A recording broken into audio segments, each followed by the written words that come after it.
زندگی میں راستوں کا پیدا ہونا یہ زندگی کی خوبصورتی ہے.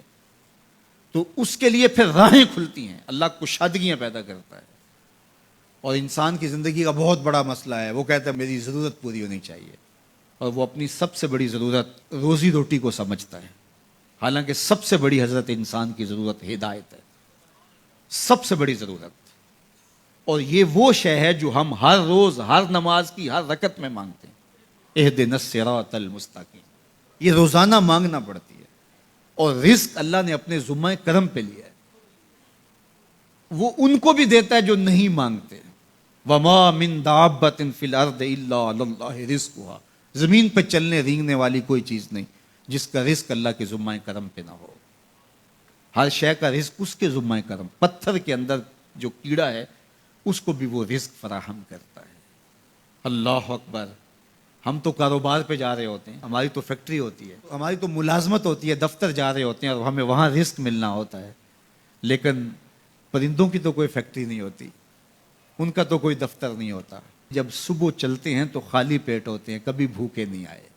بن توکل پنچھی اڑ دے، خرچ نہ پلے زیرہ ہو.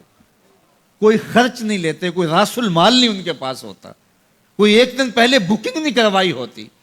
کوئی فیکٹری نہیں ہے، کوئی دفتر نہیں ہے، لیکن کبھی بھی خالی نہیں آئے. فرمایا اللہ پر توکل کرنے کا جو حق ہے اگر وہ تم ادا کرو تو وہ تمہیں ایسے رزق عطا کرے جیسے پرندوں کو عطا کرے.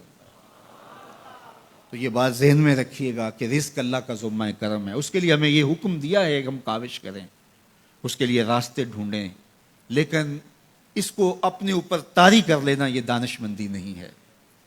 تو اس لیے سب سے بڑی ضرورت حضرت انسان کی ہدایت.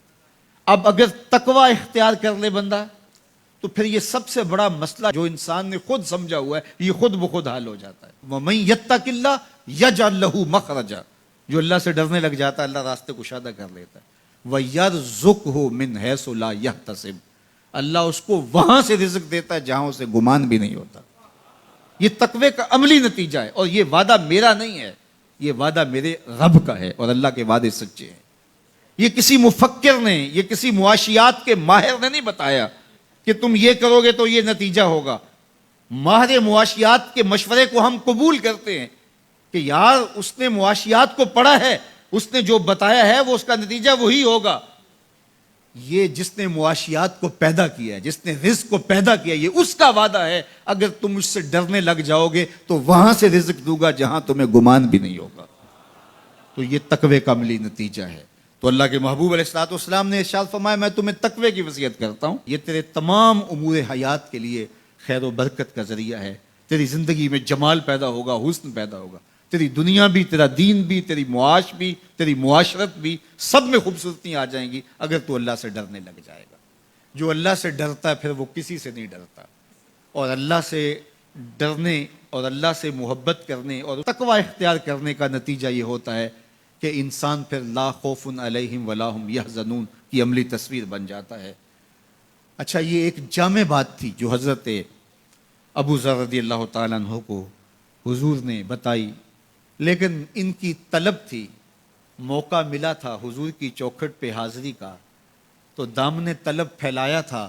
تو کہا اب مانگ رہے ہیں تو پھر کم کیوں مانگیں ہیں. آج وہ مائل بعطا اور بھی کچھ مانگ. تو آج پھر جھولی پھیلا لی اور کہا زدنی یا رسول اللہ صلی اللہ علیہ وسلم. حضور یہ تو عطا کیا لیکن مجھے کچھ اور بھی ارشاد کیجئے، میری جھولی میں کچھ اور بھی ڈال دیجئے. تو آقا کریم علیہ الصلوۃ والسلام نے ارشاد فرمایا علیک بتلاوت القرآن و ذکر اللہ. میں تمہیں دو چیزیں بتاتا ہوں. ایک تو قرآن مجید کی تلاوت کو معمول زندگی بنا لو، اور دوسرا اللہ کا ذکر یہ اپنی زندگی میں اتار لو. جب تم قرآن مجید کی تلاوت اور ذکر الہی شعار حیات بنا لو گے تو آسمان میں تیری باتیں ہوا کریں گے اور زمین میں تیرے لیے روشنیاں پھیل جائیں گی. یہ تیرے لیے زمین میں نورانیت کا سبب ہوگا اور آسمان میں تیرا ذکر پھیل جائے گا. قرآن مجید کی تلاوت، قرآن مجید کے ساتھ شغف